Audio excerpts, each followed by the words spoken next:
Hey everyone, welcome back to High Voltage Diesel. Thanks for tuning in. What do we got behind me? I just figured everybody might want to update on the 73 Duster. It's not a diesel, but it could be. Probably not. That'll piss a lot of people off though. Maybe I should. Maybe I'll put a 3406 in this. That would really trigger the Mopar fan club. Anyway, we're not even close to thinking about that yet. Let's just see what else is going on with this thing. You don't see much about this car because this car has been so far over a 10-year project, and I just do little by little stuff on it just as I go. But I mini tubbed it. I actually have a video on that, just on the basic moving in the wheel tubs. I yet to have to put the leaf spring relocation kit in. However, this is what I'm working on now. Obviously the rear end is out of it. I have spent the last 2 days under here with a wire brush, sandpaper, a drill with a wire brush, and lacquer thinner and wax and grease remover, stripping the whole underneath of this car. And I tell you what, I am very happy. This car is the most solid car that I've ever owned in my life. This thing is mint condition. There is no rot or anything on this car. Just look at it. This car is in immaculate shape. I almost didn't want to mini tub it because I felt bad cutting it up. Super nice. So I was super excited because these are the tires I want to run on here. These aren't the exact tires. These are 15.5 wide by 29 tall. I want to run 14.5 wide by 29 tall. These are just a little bit too wide, but I want to run these 12-inch rims on it because this is what I have to work with. I think they're pretty cool. So I want to put them tires up under there. And it's really exciting because I wasn't able to see if I could put them tires up under there until I got the rear end out of it, because the axle stuck out too far. I couldn't push the tire in there. So now I'm able to get the tire up in there. So who wants to see what it looks like with the tire up in there the way I want it? Yeah, look at that. That is the look I'm going for right there.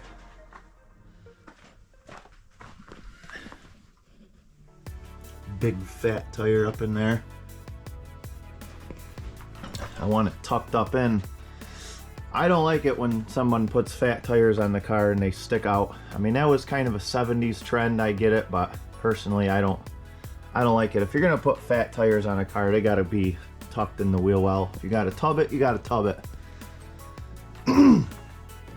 What I had to do is I actually ran a piece of 3/4 inch tape all the way around this wheel opening and trimmed it, and got up in there and hammered and dollied it really nice. And I cut about at least a 1/2 inch, some spots 3/4 of an inch off of the lip right here. But it just looks neater too, because these cars from factory are all kind of wonky. They're all different. And now it's nice and consistent all the way around. So that just, and it just feels nice. It's just a nicer finish. Yeah, I got a bunch of runs here. Don't pay attention to that. Thinned out the primer a little bit too much, but haven't actually done body work on this car in about a year or so, because I just want to get the underneath done. I had this car perfect, and just from sitting around it got dents, and that's actually why this is primered again. It got a dent here from something leaning up against it. And I decided, you know what, I'm gonna call off the body work until I'm ready to paint it. That way, from shit jack handles and, you know, people coming over and leaning on it before they get yelled at, you know, That way, when I'm ready to paint it, then I could just do the body work and fix whatever dents get in it, because it's just inevitable when you have a project car like this. That's just the way it goes. But anyway, I finally got some color laid down on it. Got the hole underneath of the trunk painted. Of course, I got this all masked off. I pulled all this stainless off, sanded up in here, painted that all lime green. So that's ready to go. Put that all back on. Just look at that wheel though. That looks freaking sick, man. That just looks so cool.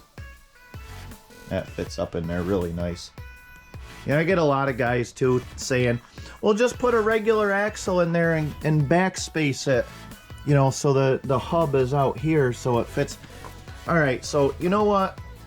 The whole reason to tub a car, and I'm doing this for looks too, but the tub a car is to get that deep dish looking rim. And if I'm gonna just get a rim with the backspace that looks like a regular rim from the outside, I'm not even gonna bother. I want that deep dish look. That looks cool. And I got these rims. My dad gave these rims to me, and they're in really nice shape.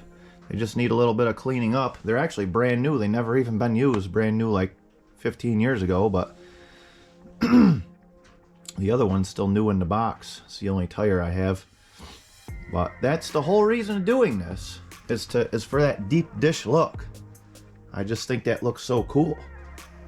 Have to narrow the rear end. Yeah, it's gonna cost some money, but at the end, I got my mini tub duster. Yeah, this is a work in progress for sure. That's why I don't make many videos out of it, because it's just such a slow process, and I only work on one piece at a time. I painted this well over a year ago when I first got the color to see if I liked it, and liking it is an understatement. I'm looking at the camera screen now, and it looks like crap through the camera screen, but in real life it looks like there's a lot of white in it. But in real life, this is like fluorescent. It glows. It almost looks like radioactive waste, I call it. It's like a real nice green. And no, this is not the original Sublime, or I think they call it Sassy Grass green. This is actually a custom green that my father had mixed years ago to paint a 32 Ford with, and I just had somebody match it for me. And actually, this is the original paint right here, Martin Senior. This is the original color he painted the 32 Ford with. Try to find some pictures of that and put them up right now.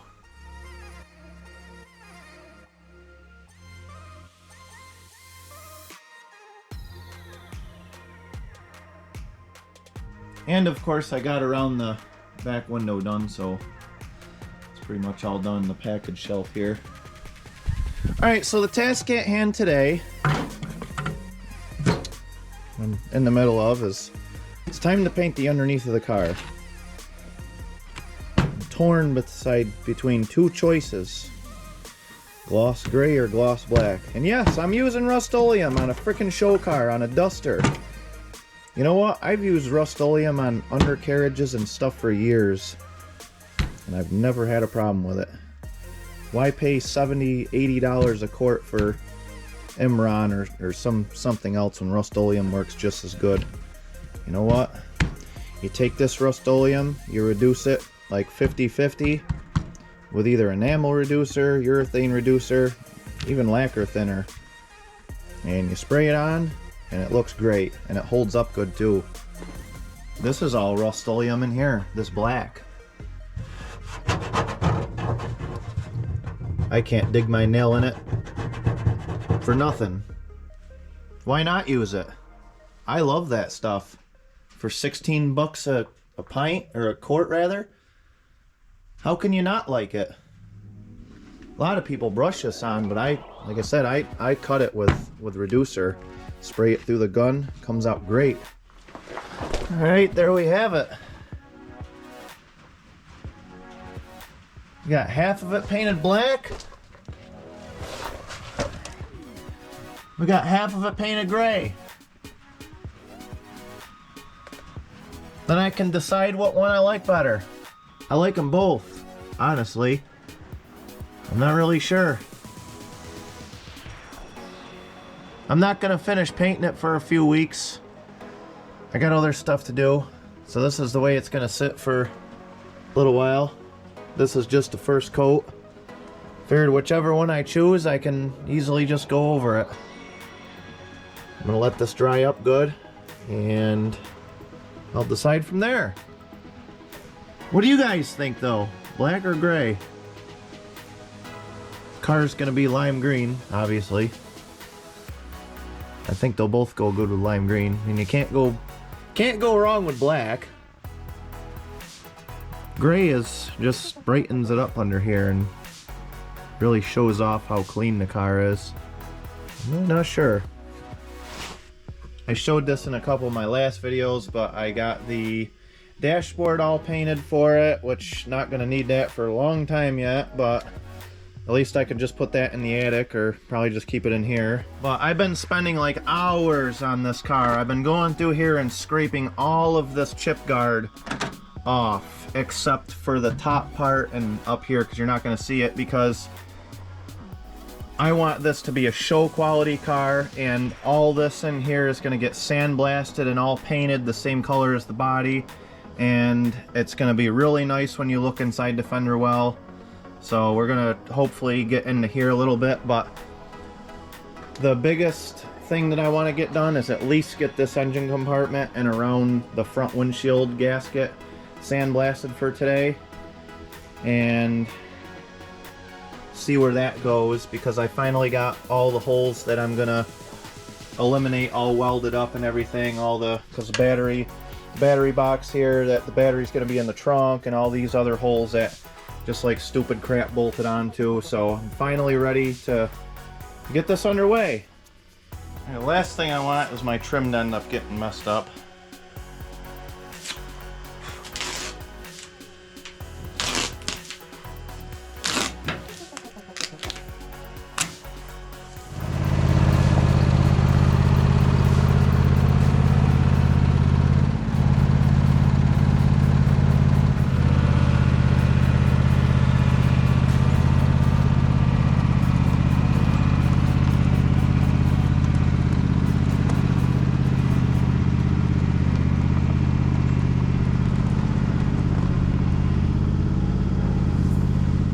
Alright, she's outside again for the second time this year, and it's September.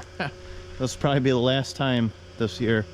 Alright, so I'm going to try something. I've tried this a long time ago and it worked out great. Let me explain.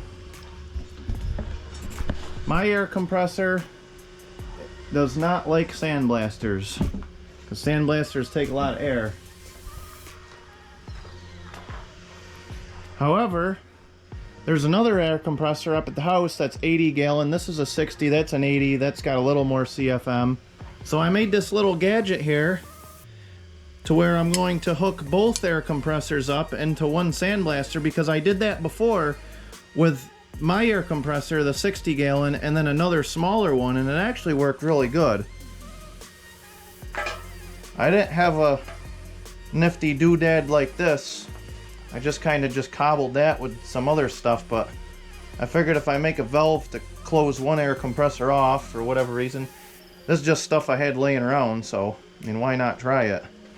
I think this is going to work really good. Start loading some of this in here. This is just coal slag that I got from Tractor Supply. It doesn't work as good as sand, but it's like half the price. So everything I do is always on a budget, unfortunately. Alright, so what I'm going to do is I'm going to set this compressor between like 90 and 100 psi. And of course the gauge doesn't work on this one, so I have no idea what pressure that's going to make it. The main gauge says 120, so turn it all the way up until I don't hear anything, and then back it off a little.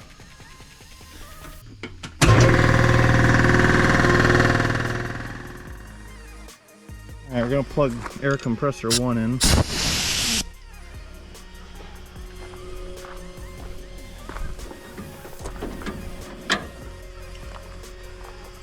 No, air compressor 2.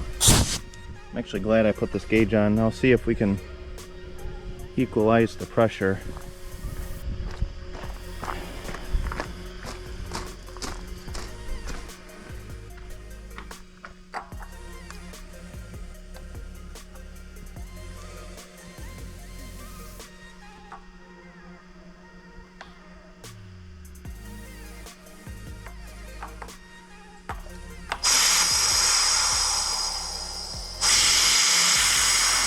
I'm thinking once we turn this one down lower than the other one, see, it's bypassing.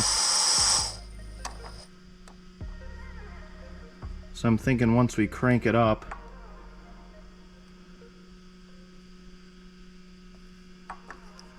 Alright, so I cranked the other one up to about 100, and this one's bypassing, so that means this one has lower pressure in it. So we're going to crank this one up till it stops bypassing. And then that means the pressures are equalized in between the two of them.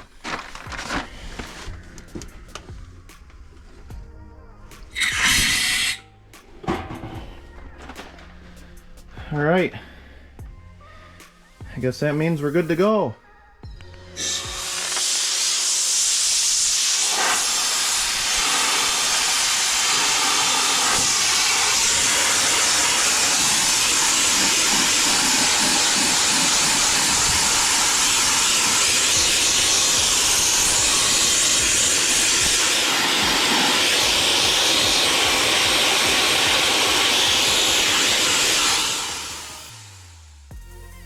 Alright, well this looks like it's going to work really good.